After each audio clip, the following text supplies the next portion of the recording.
Kekhilafahan Turki Utsmaniyah atau Turki Ottoman dikenal sebagai sebuah kekuatan regional yang cukup kuat di masa kejayaannya.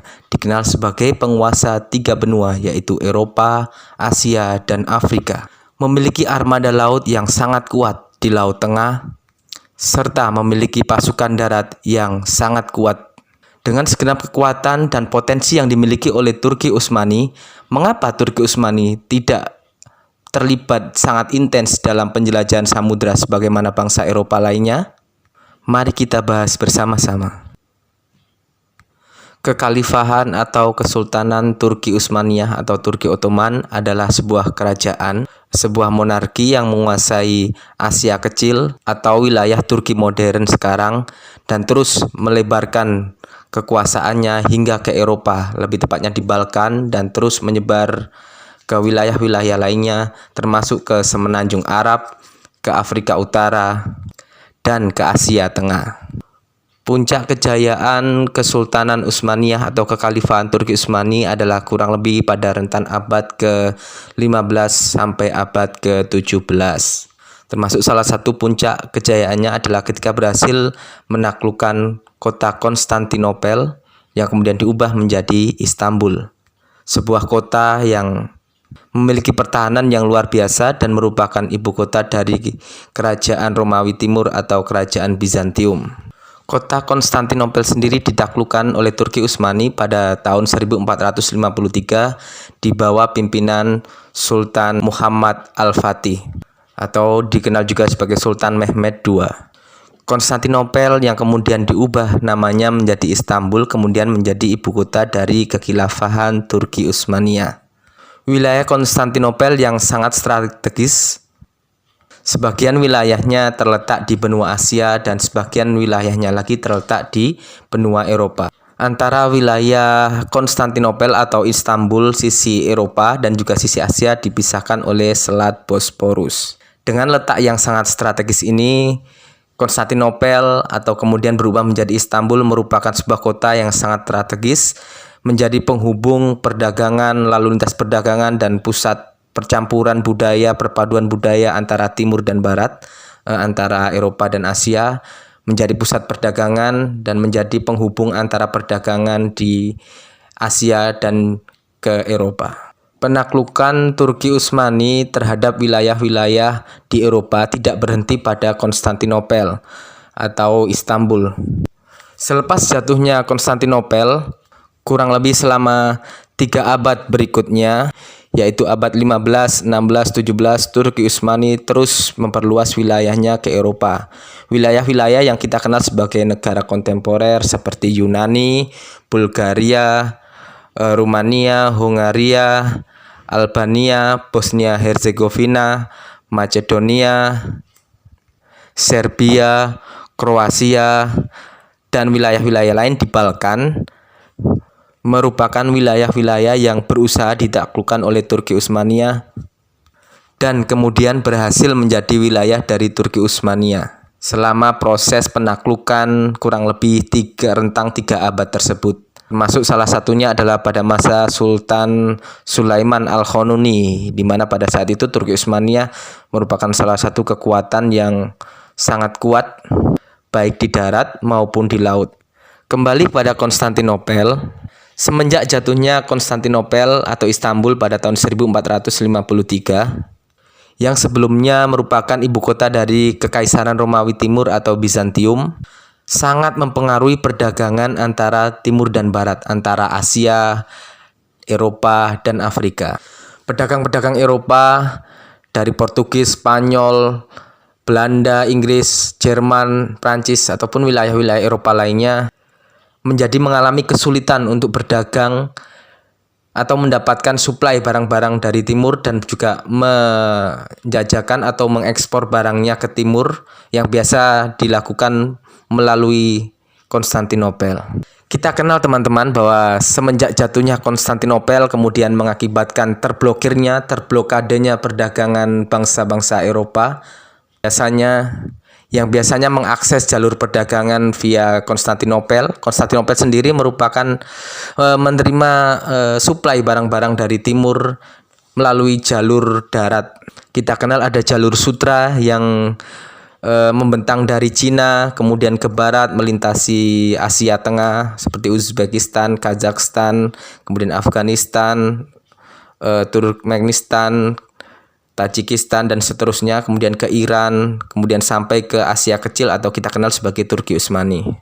Terblokadenya bangsa Eropa, terutama Portugis dan Spanyol, dari jalur perdagangan dengan Konstantinopel yang sudah dikuasai oleh Kekhalifahan Turki Utsmani yang notabene adalah beragama Islam, sementara Spanyol dan Portugis yang beragama Katolik serta umumnya bangsa Eropa yang beragama Kristen yang saat itu sedang memiliki hubungan yang kurang baik dengan Turki Utsmani. Mungkin terjadi karena beberapa faktor, salah satunya adalah efek dari perang salib di abad pertengahan yang terus berkelanjutan sampai abad 14, 15, 16 dan seterusnya, termasuk pada saat jatuhnya Konstantinopel tersebut juga dipandang oleh beberapa sejarawan sebagai salah satu efek dan juga kelanjutan dari perang salib itu sendiri.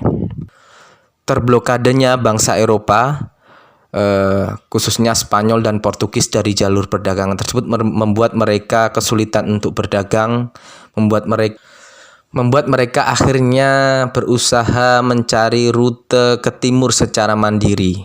Mereka berusaha berlayar ke timur untuk mencari komoditas-komoditas penting seperti rempah-rempah, cengkeh dan pala dari Kepulauan Maluku, lada dari Kepulauan Nusantara pada umumnya, termasuk dari India, juga barang-barang dari timur lainnya seperti sutra dari Cina dan komoditas-komoditas penting lainnya.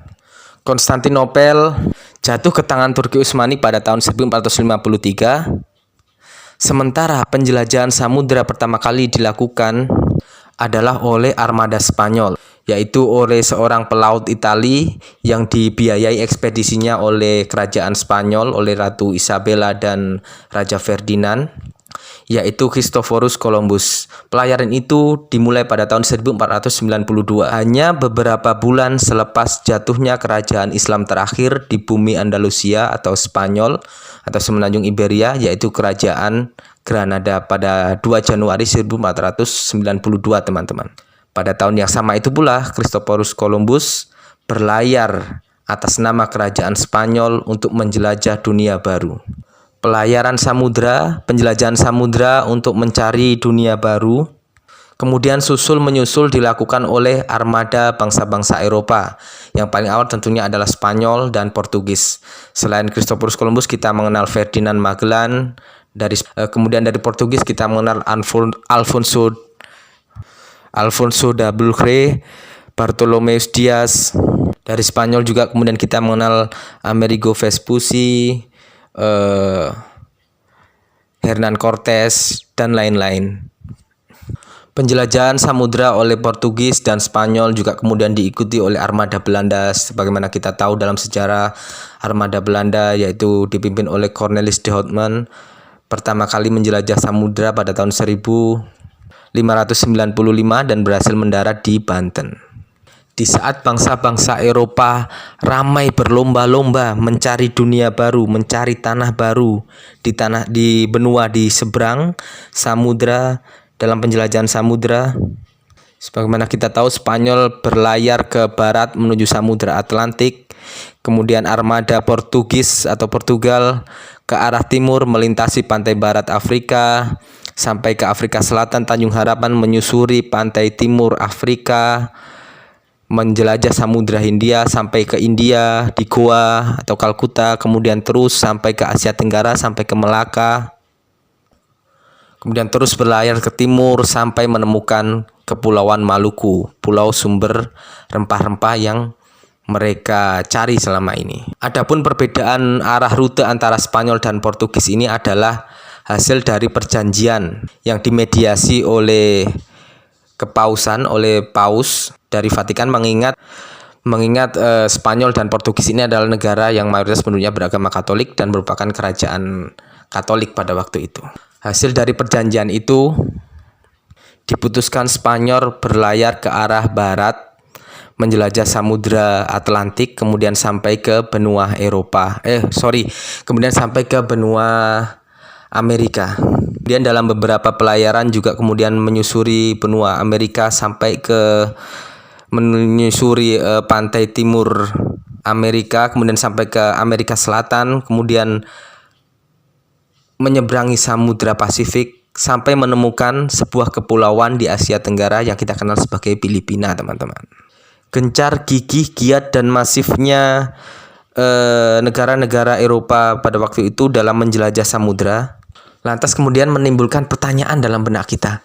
Mengapa Turki Utsmani yang dikenal sebagai kekuatan geopolitik yang sangat kuat di wilayah Asia, Eropa, dan Afrika, penguasa 3 benua, memiliki kekuatan militer yang sangat kuat, jumlah pasukan di darat dan di laut, memiliki pasukan di darat yang sangat kuat, terbukti bisa menaklukkan Konstantinopel, kemudian melakukan ekspansi militer ke daerah wilayah di Balkan, Yunani, Macedonia, Bulgaria, Rumania, Hungaria, Kroasia, Serbia, Bosnia, Herzegovina, Albania, dan wilayah-wilayah lain di Balkan yang kita kenal sebagai, yang kami sebutkan di atas sebagai sebuah negara kontemporer saat ini, adalah wilayah-wilayah yang dulu berusaha dan kemudian sebagian berhasil ditaklukkan oleh Turki Utsmani dengan jangkauan terjauh, yaitu berusaha menaklukkan kota Wina di Austria kurang lebih pada abad ke-17 atau tepatnya sekitar tahun 1625 sekian ke atas gitu ya, teman-teman. Di lautan, Turki Utsmani juga memiliki armada yang sangat kuat, menguasai Laut Tengah. Dengan segenap potensi dan kekuatan yang dimiliki, lantas mengapa Turki Utsmani tidak terlibat atau tidak melibatkan diri dalam penjelajahan samudra untuk mencari sumber daya baru, untuk mencari komoditas-komoditas perdagangan baru, dan juga sumber daya lain di daerah atau tanah yang baru, di benua yang baru, sebagaimana bangsa-bangsa Eropa yang lainnya? Tentu ada beberapa faktor yang menyebabkan Turki Utsmani kurang tertarik atau tidak terlalu intens untuk melakukan penjelajahan samudra ataupun banyak melakukan ekspedisi-ekspedisi di lautan, teman-teman. Yang pertama adalah fokus geopolitik yang berbeda, teman-teman.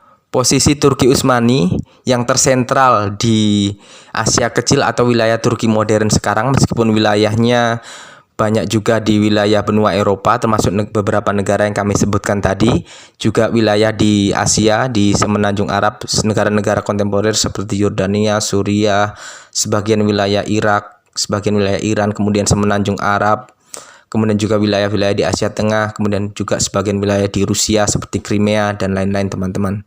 Kemudian juga wilayah di Afrika, Mesir, Libya, Aljazair, Tunisia, bahkan hampir sampai ke Maroko, kemudian ke selatan sampai ke Sudan, merupakan kurang lebih wilayah Turki Utsmani pada saat itu. Dengan wilayah yang strategis seperti itu, yaitu pusat dari jalur perdagangan yang strategis antara Eropa dan Asia, Turki Utsmani lebih fokus mengontrol jalur perdagangan darat, teman-teman. Semenjak dikuasainya Konstantinopel oleh Turki Utsmani pada tahun 1453, yang merupakan pusat dari perdagangan dari timur dan barat. Dari timur, barang-barang arus perdagangan mengalir melalui jalur sutra yang membentang dari Cina, kemudian ke barat terus ke Asia Tengah, termasuk juga ke India, kemudian ke barat ke Iran, dan juga finishnya adalah di Konstantinopel yang pun menjadi titik tengah pertukaran barang dan jalur perdagangan antara Asia dan Eropa. Menguasai Konstantinopel serta berada di jalur strategis pusat perdagangan timur dan barat membuat Turki Utsmani merasa cukup dan tidak perlu melakukan penjelajahan samudra seperti bangsa-bangsa Eropa lainnya, teman-teman. Kita tahu bangsa Eropa terblokade, tidak bisa berdagang ke Konstantinopel sehingga tidak bisa mendapatkan barang-barang dari timur, terutama salah satunya rempah-rempah yang merupakan komoditas yang sangat penting saat itu, teman-teman. Ini berbeda dengan bangsa Eropa yang kemudian ketika Konstantinopel ditaklukkan oleh Turki, kemudian mereka tidak bisa mengakses jalur perdagangan sehingga mereka merasa perlu mencari akses perdagangan ke timur jauh, termasuk salah satunya ke Asia Tenggara, ke Asia Selatan maupun ke wilayah-wilayah lain. Dalam hal ini adalah wilayah-wilayah baru seperti benua Amerika yang kemudian ditemukan melalui penjelajahan samudra oleh bangsa Eropa tersebut. Faktor kedua adalah fokus militer dan politik Turki Utsmani, atau mungkin salah satunya kita kenal sebagai kebijakan geopolitik dari kekhalifahan Turki Utsmaniyah, teman-teman. Sebagaimana kita tahu bahwa semenjak ditaklukkannya Konstantinopel, ekspansi militer Turki Utsmani kebanyakan dilakukan via jalur darat, kemudian menguasai daratan Eropa, khususnya wilayah-wilayah Balkan atau kita kenal sebagai Eropa Tenggara, kemudian terus merangsek ke Eropa Tengah. Jadi negara-negara yang kami sebutkan tadi di wilayah Balkan modern seperti Yunani, Bulgaria, Macedonia, Bosnia Herzegovina, Hongaria, Serbia, Kroasia, dan lain-lain. Bahkan jangkauan terjauh adalah sampai ke Eropa Tengah, yaitu mencapai kota Wina di Austria, teman-teman.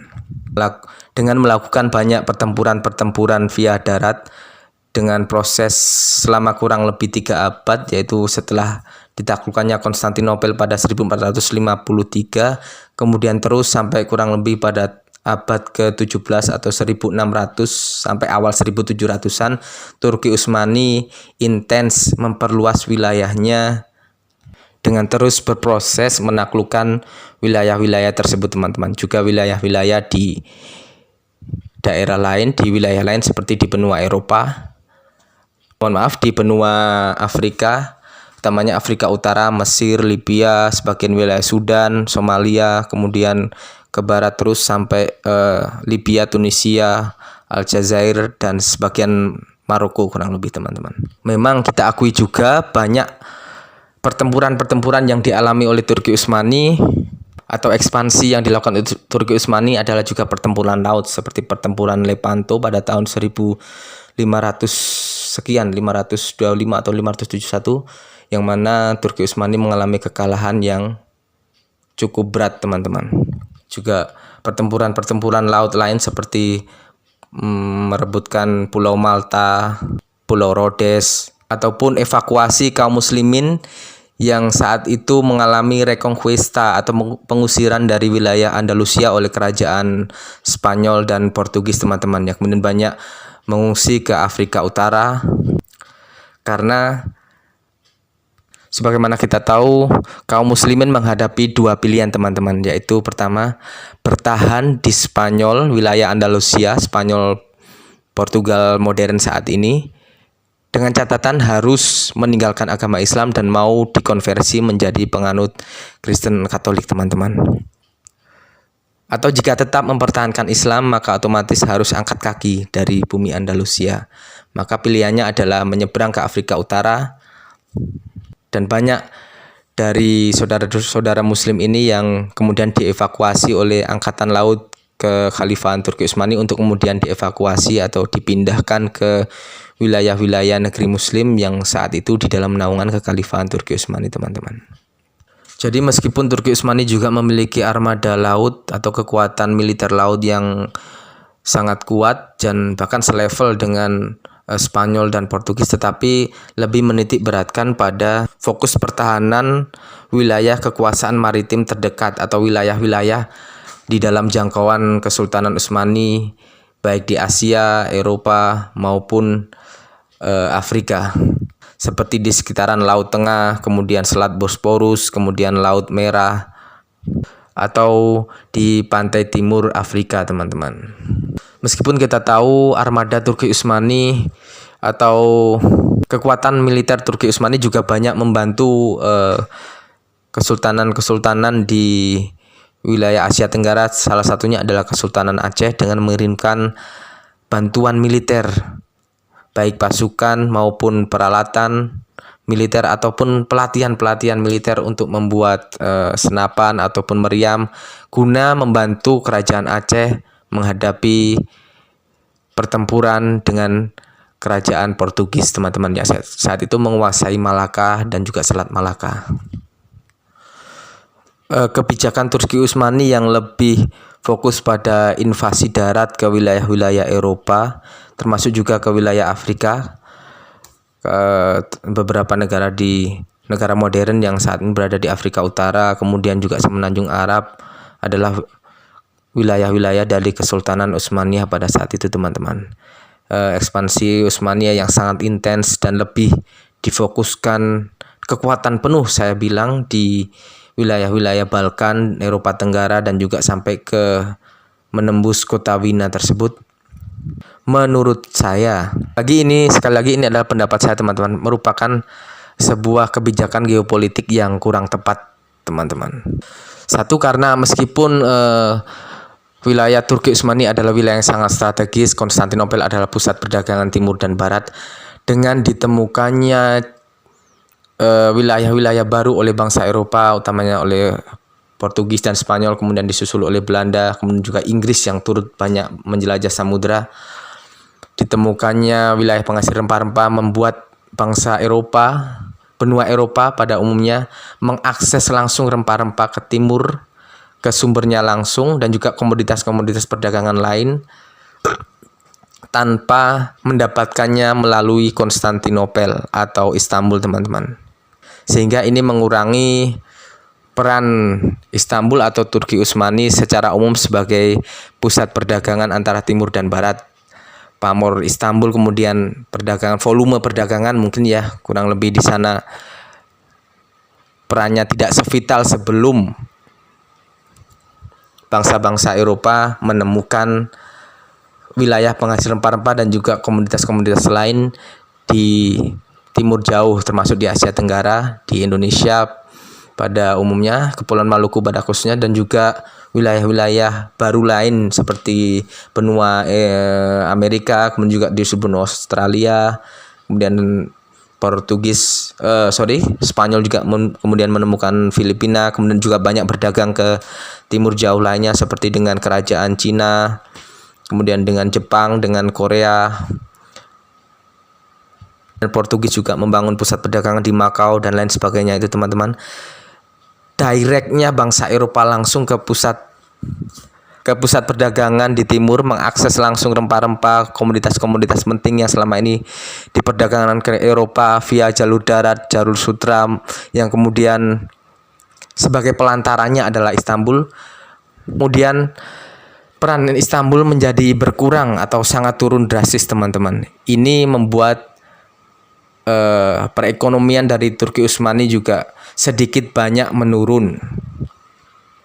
Sementara di sisi lain bangsa Eropa mengalami keuntungan perdagangan yang sangat pesat dengan ditemukannya wilayah-wilayah di timur, sebagaimana kemudian Portugis bisa mengakses langsung perdagangan ke India, ke Goa, ke Kalkuta, kemudian juga menguasai Sri Lanka, kemudian terus ke timur sampai ke Asia Tenggara, mereka menaklukkan kerajaan Malaka, kemudian juga menyusuri pantai utara Jawa, terus ke timur ke Makassar, sampai kemudian menemukan sumber rempah-rempah di Kepulauan Maluku, kemudian menjalin kerjasama dengan kerajaan Ternate, Tidore, dan juga penguasa-penguasa lokal di Maluku, dan juga secara umum di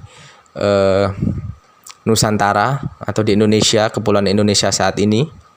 Kemudian juga Spanyol yang berlayar ke barat melintasi Samudra Atlantik, kemudian menemukan daratan Amerika sebagai benua Amerika modern, kemudian juga banyak mendirikan koloni di Amerika Selatan seperti di wilayah Brazil modern dan juga wilayah-wilayah di Amerika Selatan, dan juga disusul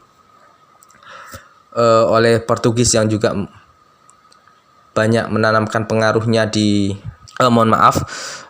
wilayah Brazil itu adalah koloni dari Portugis, kemudian juga banyak negara-negara kontemporer di Asia Selatan, di Amerika Selatan yang merupakan bekas dari koloni Spanyol.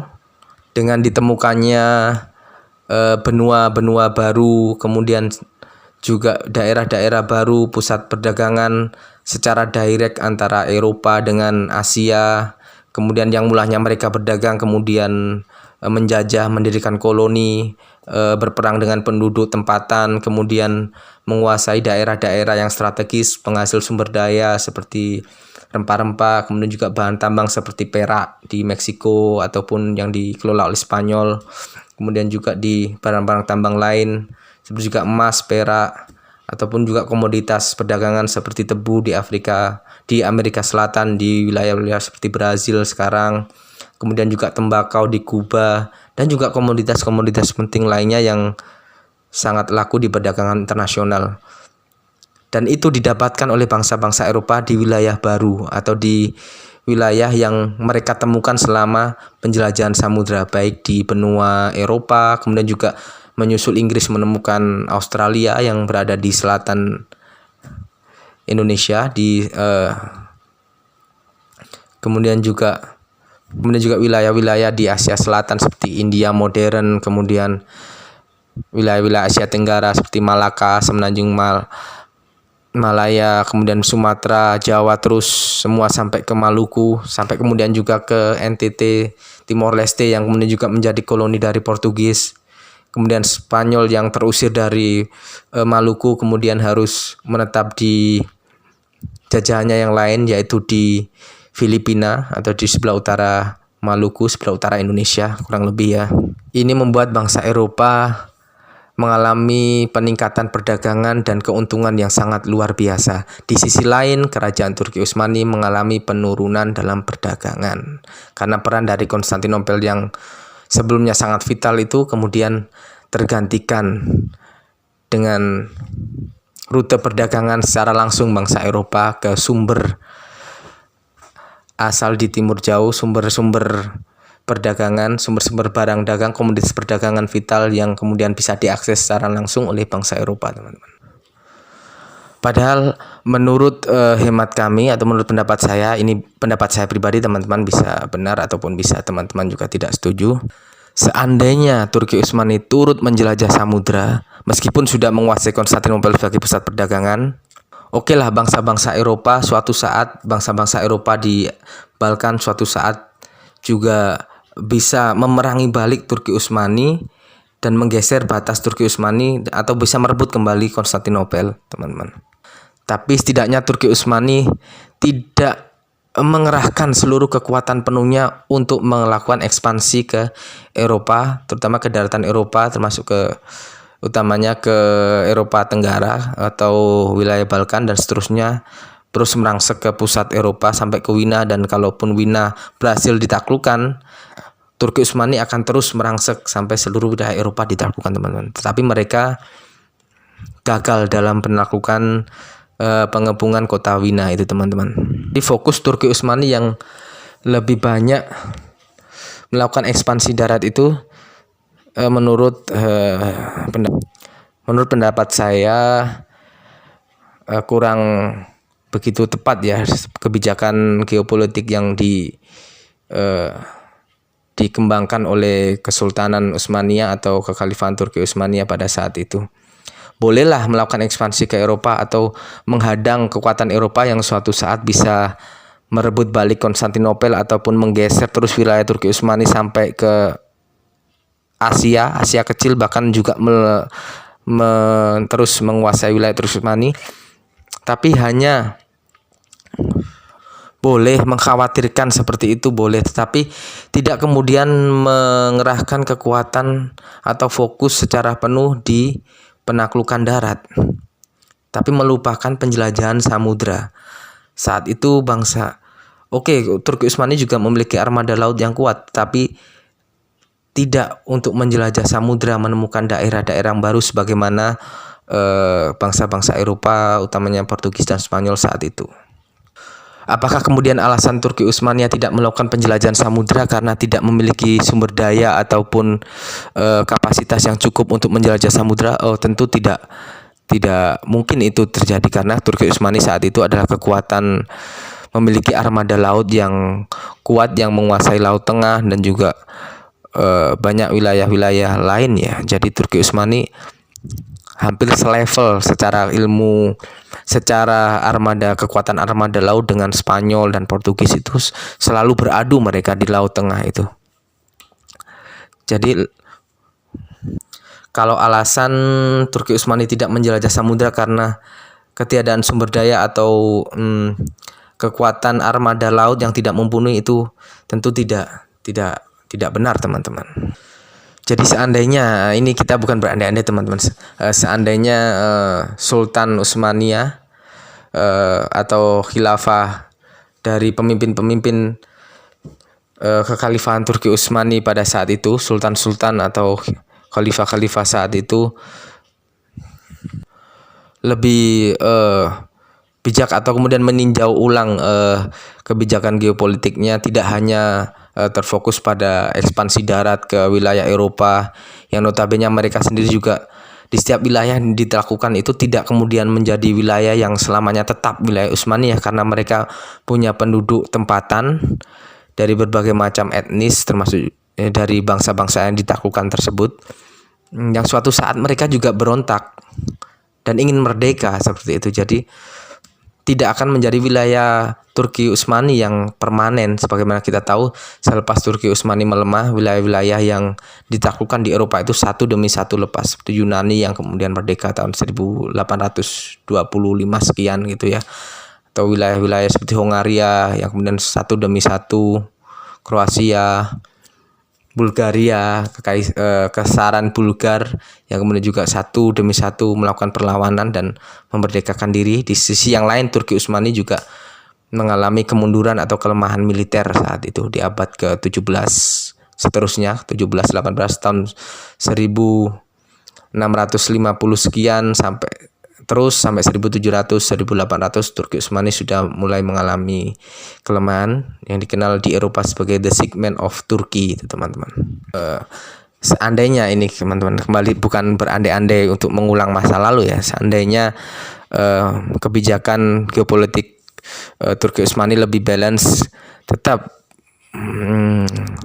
apa ya istilahnya itu, melakukan ekspansi darat ke wilayah-wilayah Eropa tetap dilakukan, tapi tidak kemudian full power ditaruh di situ. Kemudian sebagian juga fokus penjelajahan samudra untuk menguasai wilayah-wilayah, untuk menemukan jalur-jalur perdagangan di timur. Tentu Turki Utsmani akan sangat powerful. Di sisi lain mereka letak mereka yang sangat strategis, Konstantinopel atau Istanbul, juga wilayah Turki Utsmani pada umumnya, Turki modern saat ini yang terletak antara Eropa dan Asia di jalur yang sangat strategis, posisi yang sangat strategis, dengan Konstantinopel sebagai pusat perdagangan. Di sisi lain mereka juga ikut menjelajah samudra, juga ikut melakukan pelayaran samudra, menemukan koloni-koloni atau daerah-daerah baru. Tentu akan sebuah perpaduan yang luar biasa. Mereka bisa berdagang, mendapatkan barang-barang dari timur via lautan, langsung dari sumbernya. Plus mereka juga memiliki wilayah yang sangat strategis, yaitu di pusat perdagangan antara timur dan barat. Mereka punya Konstantinopel juga yang merupakan kota pusat perdagangan saat itu, yang posisi strategis tersebut tidak dimiliki oleh bangsa Eropa. Sementara bangsa Eropa alternatif satu-satunya harus mencari ke sumber langsung. Turki Utsmani juga dengan kekuatan armada yang setara dengan Eropa saat itu, dengan Spanyol, dengan armada laut Spanyol, Portugis, juga turut menjelajah ke samudra. Tentu mereka mendapatkan dua keuntungan ganda, di samping pusat perdagangan di negeri mereka sendiri yang sangat strategis, penghubung antara timur dan barat, meskipun mereka juga kemudian bisa mendapatkan barang-barang secara langsung dari timur. Jika bangsa-bangsa Eropa seperti Portugis dan Spanyol menjelajah samudra, pertamanya berdagang, kemudian selanjutnya adalah berusaha memerangi penduduk tempatan, memperbudak mereka, menjajah mereka. Turki Utsmani tentu dalam berdagang ke timur, seandainya mereka secara intens juga ikut melakukan penjelajahan samudra, mencari mitra perdagangan baru atau mencari wilayah-wilayah baru, tentu bisa menerapkan kebijakan yang berbeda dengan negara-negara Eropa yang lebih kemudian mencari keuntungan semata, mencari 3G ya, gold, glory, dan gospel. Mereka mencari gold, emas, dalam ini kejayaan. Mereka mencari keuntungan dari perdagangan. Kemudian juga langkah selanjutnya mereka banyak melakukan penjajahan, mereka banyak melakukan koloni-koloni, memerangi penduduk tempatan, dan juga menyebarkan agama atau gospel. Mereka menyebarkan agama Kristen. Kalau Portugis dan Spanyol beragama Katolik, mereka dalam perdagangan ke timur, dalam melakukan penaklukan koloni di timur, mereka juga dibarengi dengan penginjilan atau misi penginjilan yang juga dulu diboncongi oleh para pastor atau para rohaniawan Katolik ya. Kalau Belanda ya Protestan, Kristen Protestan ya teman-teman. Tentu kalau Turki Utsmaniyah tidak bermaksud ikut menjelajah samudra tetapi tidak bermaksud menjajah pun, tentu mereka akan mendapatkan mitra-mitra perdagangan baru yang sangat menguntungkan di timur teman-teman. Mereka bisa menjadi sekutu dari kekuatan-kekuatan di timur, kesultanan-kesultanan, kerajaan-kerajaan di timur atau penduduk tempatan di daerah-daerah baru yang mana Portugis dan Spanyol dan juga kerajaan-kerajaan Eropa lainnya berupaya menjajah wilayah-wilayah tersebut. Tentu Turki Utsmani bisa menjadi balance power atau kekuatan penyeimbang yang bisa kemudian menjadi sekutu atau mitra dari kerajaan-kerajaan lokal untuk kemudian mengimbangi kekuatan atau ancaman dari kolonisasi dari bangsa-bangsa Eropa teman-teman. Termasuk juga dalam penyebaran agama, Turki Utsmani kemudian juga bisa melakukan syiar Islamiyah, kemudian mereka juga bisa menyebarkan agama Islam. Kalau di Asia Tenggara juga mereka di Asia Selatan, India, kemudian terus ke Asia Tenggara yang Indonesia ke wilayah Nusantara saat itu yang juga banyak kerajaan-kerajaan atau kesultanan-kesultanan Islam, dan juga ke daerah-daerah